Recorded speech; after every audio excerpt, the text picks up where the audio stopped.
네, 안녕하세요. 보험 돌직구의 김재영 팀장입니다. 오늘도 우리 황인준 대표 손해사정사님 모셔서 최근 이슈가 되는 무릎 줄기세포 주사, 네. 비급여 치료죠. 네. 이거에 대해서 말씀을 좀 나눠볼 건데 청구 건수가 점점 늘어나고 있어요. 저도 청구를 해서 저는 스무스하게 돈이 나갔거든요. 네네. 근데 이건 되게 좋은 사례지만 안 나가는 사례도 있기 때문에 네.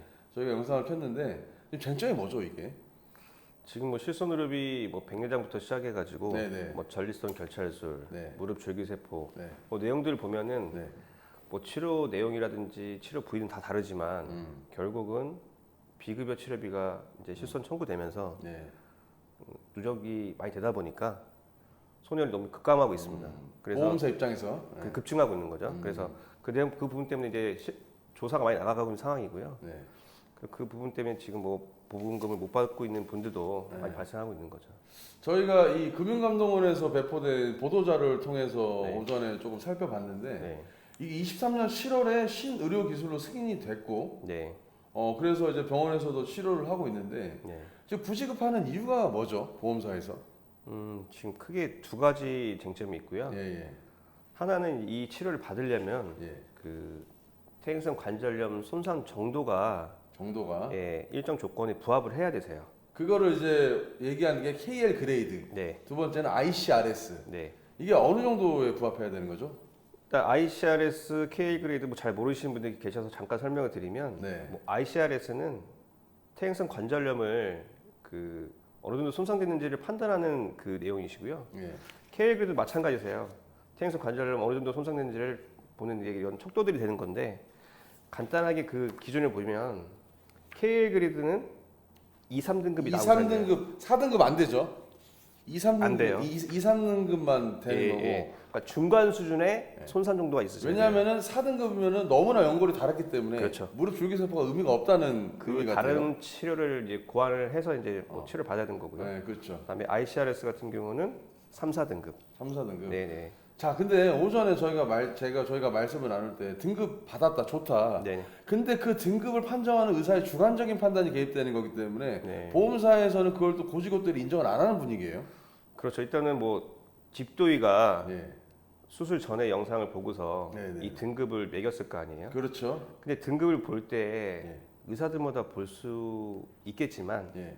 주관적인 성향이 좀 들어갈 수 있다는 거죠. 그러니까 그 엑스레이나 CT나 뭐 MRI 사진을 봤을 때 네네. A 의사는 이렇게 뭐 1, 2등급, 판단하지만 또 B 의사는 뭐 2, 3등급. 그럼 보험사 입장에서 볼 때 이게 좀 논란의 여지가 있을 것 같아요.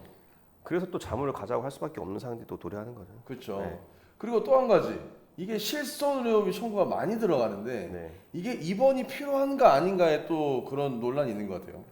그러니까 이제 이 시술이 자체가 시간이 되게 짧으세요. 아 시간이. 네, 1시간 내로 진행되는데 네.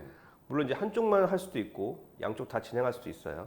아. 근데 이제 뭐 한쪽이냐 양쪽이냐에 따라서 조금씩 뭐 그 입원 통원에 대한 개념이 달라질 수 있겠지만 그렇죠. 보통 양쪽을 다 하신 분들이 많으세요. 근데 이 무릎 네. 줄기세포 시술을 하면 네. 예후는 좋나요? 치료의 어떤 예후는?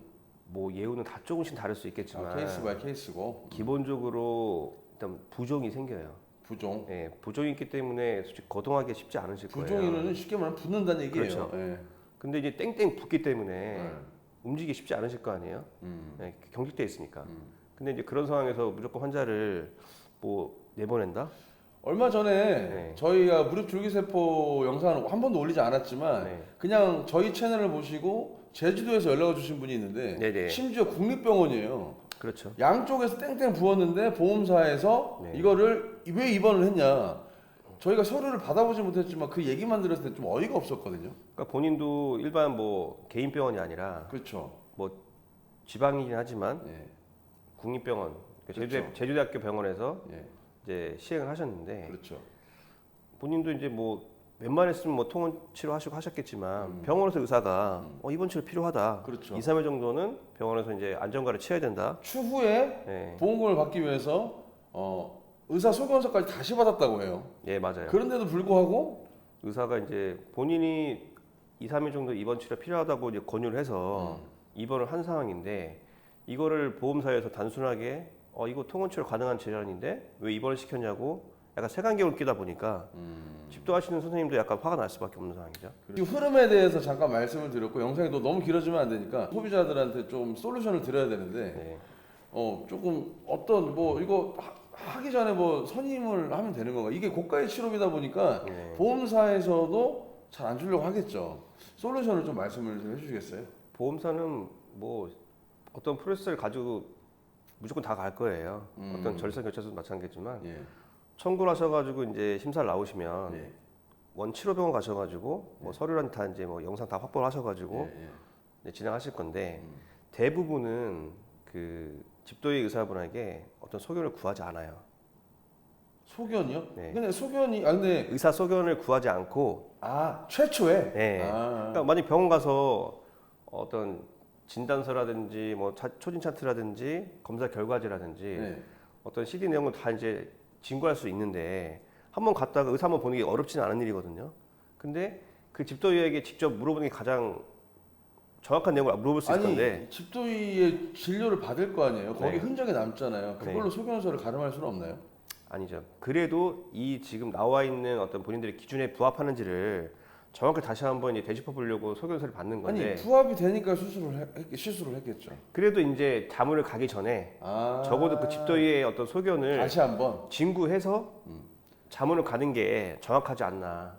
일단은 실수를 했고 네. 청구하기 전에 다시 한번 자문을 받아서 네. 그 다른 병원 자문이 아니라 집도의 자문이 제일 중요하니까 집도의에서 소견을 받은 이후에 이 근거자를 가지고 자문을 넣는 것과 그냥 가는 그냥 것과. 차트만 넣는 거는 다른 거잖아요. 자 그러면은 청구하기 전에 저희가 쉽게 말씀드리면 일단은 자문을 하나 받아놓은 상태예요. 네네. 그리고 청구를 했어요. 네. 보험사에서는 당연히 또 보험사 자문을 가자 그러겠죠. 네. 그때도 팁이 있잖아요.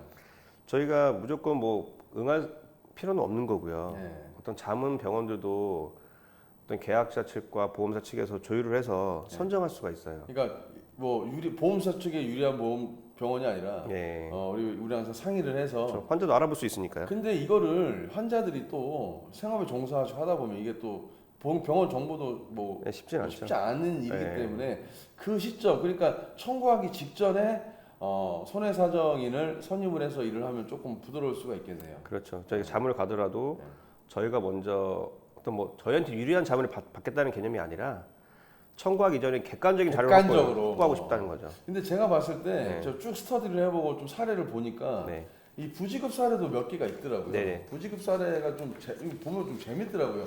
금융감독원에서 배포된 자료 중에 주요 부지급 사례인데 요거에 대해서 간략하게 설명을 드리면 저희가 아까 말씀드렸던 4등급이면 안 됩니다. 이분 4등급 받았는데 무릎 줄기세포 는 거예요. 부지급 됐죠. 부지급되죠. 두 번째는 이건 좀 이해가 안 가는데 17년 4월 이후로 이제 착한 실비, 4세대 실비에 별도 특약이 가입돼야 되는데 특약이 없는 거예요. 그렇죠. 이런 일이 가능한가요? 비급여 조사 치료 특약을 넣어야지 이제 이 치료를 받고서 청구를 할 수 있는 거잖아요. 청구 자체가 안 되는 거잖아요. 없으니까 특약이. 클릭 안 했을까요?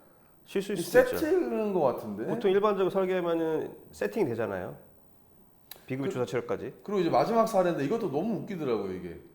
이거 무릎 줄기세포잖아요. 이 줄기세포를 어깨에 넣은 거예요. 그러니까 이게 네. 이 신의료 기술 통과된 게 네. 무릎에 대해서만 되는 거예요.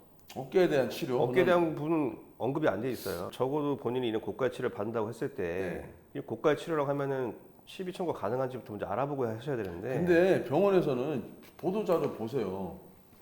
의사들 말만 믿고 했다가 낭패를 볼 수도 있다. 그러니까 이런 자세한 단점에 대해서는 얘기 안 하시죠, 당연히. 뭐 실손 있냐 된다. 병원도 영업을 해야 되겠다 일단 1차적으로. 네, 간단 논리로 가는 거기 때문에. 네. 알겠습니다. 그럼 오늘 무릎 줄기세포의 전반적인 이야기와 쟁점 그리고 부지급 사례까지 좀 알아봤는데 또 마지막으로 좀 해주실 말씀이 있으면 좀 해주시면 좋겠습니다. 이제 뭐 수임을 하고 안 하고가 중요한 게 아니라 그렇죠. 진행을 해서 돈을 받는 게 중요한 거잖아요, 결국은. 그렇죠. 뭐 본인 돈 카드로 돼가지고 뭐 1,000만 원 긁고 오셨는데 이거 뭐 상환 기간 도래해가지고 보험 돈을 주지는 않고 그렇죠. 계속 딜레이만 되다 보니까 답답한 상황이거든요. 그렇죠. 적어도 이제 진행하실 때는 뭐 충분한 상담을 거치든지 아니면 좀 알아보고 하시든지 이런 자료들이 많잖아요. 본인 상황이 부합하는 건지 좀 알아보시고 하실 때 진행하더라도 어떤 자문 동의는 정말 좀 피해달라. 보험사에서 요구하는 자문 동의는 좀 피해달라. 사인하지 말아라. 네. 아. 적어도 객관적인 근거 자료가 확보된 상황에서 자문을 가는 것과 그렇지 않은 것은 상황이 다르기 때문에요. 그러면은 제가 봤을 때는 가장 좋은 것은 일단 실수를 하시고 청구를 했을 때 네. 좀 늦은 감이 있지만 그 조사가 나온다고 했을 때 동의하지 마시고 그때 손해사정인이 서면을 해도 그럼요. 자문 동의 하시잖아요. 자문 동의 안 하고 네네. 이미 설령 선점을 받지 않았다 하더라도 그렇죠. 제가 봤을 때는 우리가 예전에 찍었던 전립선 결찰술보다는 네. 이게 그래도 보험금을 받기는 좀 더 수월한 것 같아요. 제 느낌에. 왜냐면 조건값들이 많지가 명확한- 않잖아요. 그치. 많지가 않기 때문에. 네. 근데 중요하신 거는 너무 상태가 안 좋으신 분이 이 수술하고 치고는 절대 받을 수가 없다. 왜냐면은 등급이 너무 높게 나와버리면은 ICRS 3, 4등급, K그레이드 2, 3등급으로 정해져 있기 때문에 네. 그 이상의 더 연골 손상이 심하신 분들은 이 치료를 받아서는 안 된다. 오히려 그 조건값에 부합하면 네. 오히려 이 진행하기가 수월할 것 같아요. 제가 봤을 때. 그렇죠. 이제 입원 치료 부분을 가지고 또 쟁점을 삼을 수 있겠지만 이번 그 부분도 뭐 쉽지 않은 산이죠. 네. 왜냐면 또 대학병원 갔을 때 입원 치료 필요 없다고 하시는 분들이 많을 수 있기 때문에. 그래 버리면 뭐 또 이제 방법을 찾아야 되니까. 네, 맞습니다. 네, 오늘은 여기까지만 이야기 나누도록 하겠습니다. 네. 다음에 또 좋은 주제로 인사드리도록 하겠습니다. 네, 고맙습니다. 네, 감사합니다.